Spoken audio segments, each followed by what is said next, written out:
અમરેલીની નારી હોસ્પિટલ ખાતે આઈવીએફ વિભાગનો શુભારંભ, તો શુભેચ્છાઓનો ધોધ વહ્યો.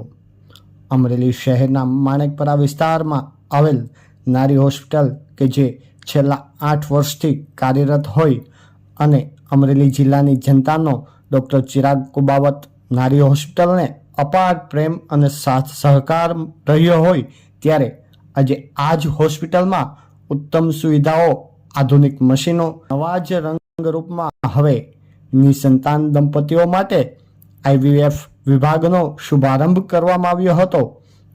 ત્યારે આ તકે પરસોત્તમ રૂપાલા, દિલીપ સંઘાણી, અશ્વિન સાવલિયા, નારણ કાછડિયા સહિતના અનેક રાજકીય આગેવાનો તેમજ સ્નેહીજનો, મિત્રજનોએ નારી હોસ્પિટલના ડૉક્ટર ચિરાગ કુબાવત, ડૉક્ટર ઉપાસના કુબાવત, ડૉક્ટર વિજય નાકરાણી, ડૉક્ટર દીક્ષિતા ભંડેરી, ડૉક્ટર રજનીકાંત રીબડિયા સહિત ડૉક્ટરોની ટીમ અને હોસ્પિટલ સ્ટાફને ખૂબ ખૂબ અભિનંદન પાઠવ્યા હતા.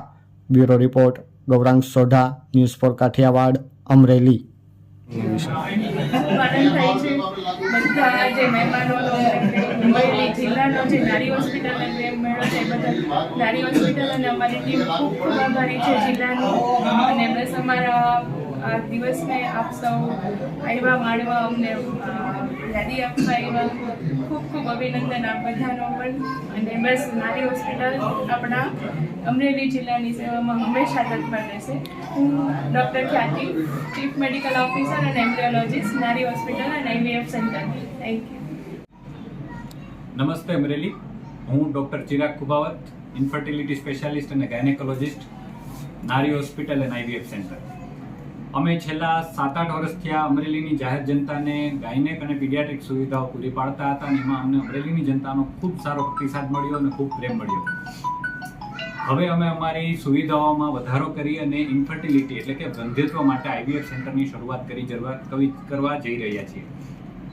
આમાં વંધ્યત્વથી પીડાતા બધા કપલને અમે અમારાથી બનતી બેસ્ટ ટ્રીટમેન્ટ સારામાં સારા આધુનિક સાધનોથી પૂરી પાડીએ અને બધા ફેમિલીમાં જેને બાળક સંતાન સુખ પ્રાપ્ત નથી થયું એ બધાને અમે એના ઘરમાં એક કિલકારીઓ મારતું બાળક આવે એના માટેનો અમારો બેસ્ટ પ્રયત્ન અમારી નારી આઈવીએફની ટીમ અત્યારથી સંકલ્પ લઈને પ્રયત્નો ચાલુ કરે છે.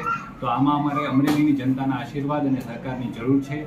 ખૂબ બધાને આભાર. અને અમરેલીની જનતાએ જે મને 8 વર્ષ થયા સપોર્ટ આપ્યો છે, જે પ્રેમ આપ્યો છે, એ બરકરાર રહે અને આપતા રહો એવી જ પ્રભુને પ્રાર્થના. અને અમારાથી થતું બેસ્ટ રિઝલ્ટ આપી શકીએ અને ભગવાન અમારા હાથમાં જશ આપે અને બધાને અમે સારામાં સારું રિઝલ્ટ આપી શકીએ એનો અમે સદંતર પ્રયત્ન કરતા રહીશું. નમસ્તે.